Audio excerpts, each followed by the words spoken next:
Hello, and today we're going to be reviewing the Ryobi p5231 cordless jigsaw. So let's get started. Starting off at the rear of the tool, we have the 18-volt battery slot, which will accept any of Ryobi's 18-volt batteries. Overall, the battery slot is fairly secure, and there isn't too much wobble or wiggle when it comes to the battery, although there is a little bit more than what's typical for a Ryobi tool.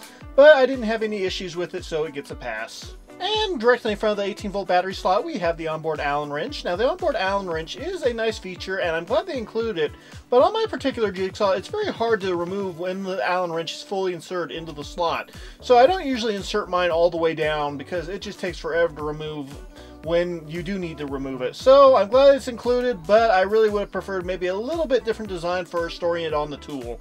But it still gets a pass. And next up we have the grip. Now the grip on this particular tool has a nice rubberized texture and it is a very comfortable grip to hold, so it gets a pass. Now the part of the grip that I'm not a huge fan of would be the trigger lock-on button. Now I'm glad they include a trigger lock-on button. That's not what I have an issue with. My issue is that, well, it's actually fairly difficult to engage. You have to pull the trigger obviously and then push the button in order to lock the trigger into the on position. But getting the button to fully depress is a little bit tricky, and it's not exactly an easy, well, thing to do. So at the end of the day, I think they really should have had a little bit different design here, but it's still functional, and I'm so glad they included it, so it still gets a pass. And directly below the lock-on button, we have the trigger. Now the trigger is a fairly simple trigger. It's not a variable speed trigger. The speed is controlled via an independent lever on the top of the tool, which is good, and the right design to go with. And quite frankly, the trigger is, well, it's just basic. There's quite a bit of resistance before the motor engages after the pull, but there isn't really much to actually complain about once the motor's turned on. It's just more of a personal preference, and I think it still does its job just fine, so it gets a pass. And next up we have the speed control lever. Overall, the speed control lever is fairly simple and easy to operate. You pull it straight backward to engage the lowest speed, which is around 1,100 SPMs, and you push it forward until you reach the highest setting, which is around 3,000 SPMs.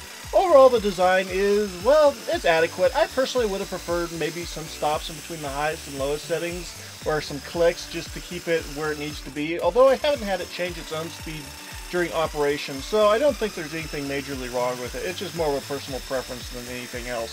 So I think at the end of the day, it gets a pass as well.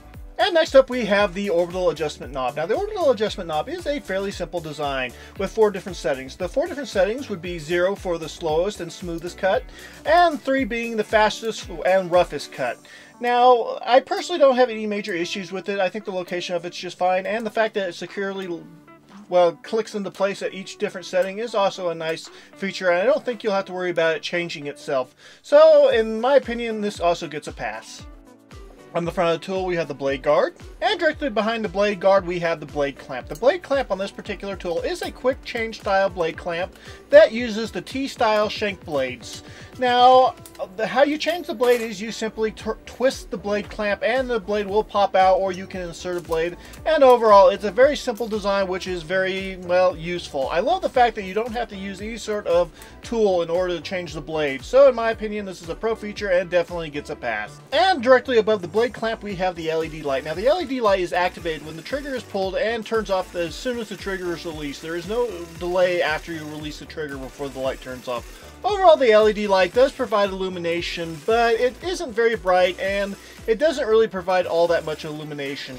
I personally would have preferred it to be maybe angled a little bit so that it would project a little bit of light towards the front of the tool so you can see where you're cutting, and for it to be a little bit brighter. But at the end of the day, considering the price of the tool, I am glad that they decided to actually include one rather than just being cheapskates and not putting one on there, so it still gets a pass. And next up we have the blade saving feature, aka the base height adjustment. Overall, it's a fairly simple feature. You simply loosen the 2 screws and then you can pull the base down. It takes a little bit of effort to pull the base down, but you can pull it down or push it up to wherever you need the base height to be. There really isn't that much of a change in the different heights, but if you're trying to save on your blades, this can be a useful feature, although I personally usually break my blades before I wear them out, but that's just me. So, moving on.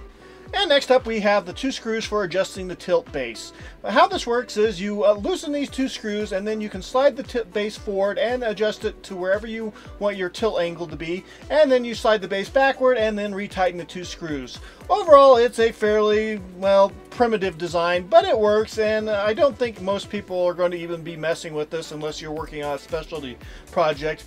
And I'm glad that you can adjust the base. Now you can adjust the base in between 0 and 45 degrees, either left or right, and overall this is a nice feature and I'm glad they included it.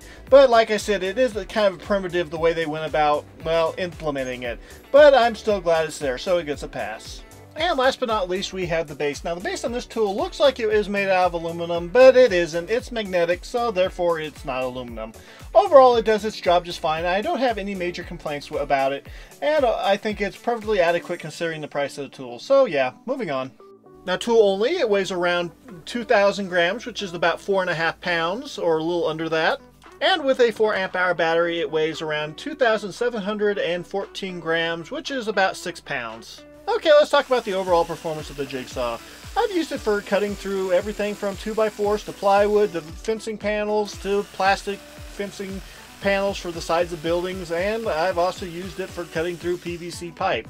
Overall, I've been fairly happy with the performance, and I haven't really noticed any major downsides while using it. There is a little bit of a learning curve to figure out what speeds you should be using and what settings you should be using, but once you get the hang of it, it's super easy and effective in my opinion. Now, I think that most homeowners or people who just like to complete their tool collections will probably pick this tool up, but I don't think this is necessarily a tool that every homeowner needs.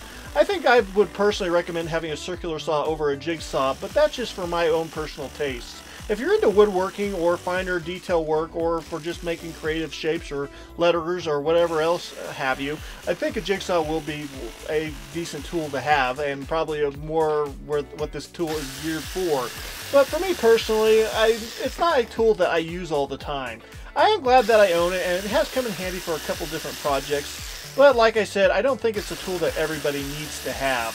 Now, probably the area that I was the least satisfied, at least when it comes to this tool, is the fact that they claim that there's some sort of a blower function for keeping the area by the blade clear of debris so you can see where you're cutting. For me personally, I haven't noticed any sort of a difference while using this tool, and the area in front of the blade still gets, well, filled up with debris or sawdust or whatever else you want to call it, and I usually have to have a battery operated fan blowing on the work surface in order to keep it clear of the sawdust and other debris. So I think that's one area that this tool could use some improvement.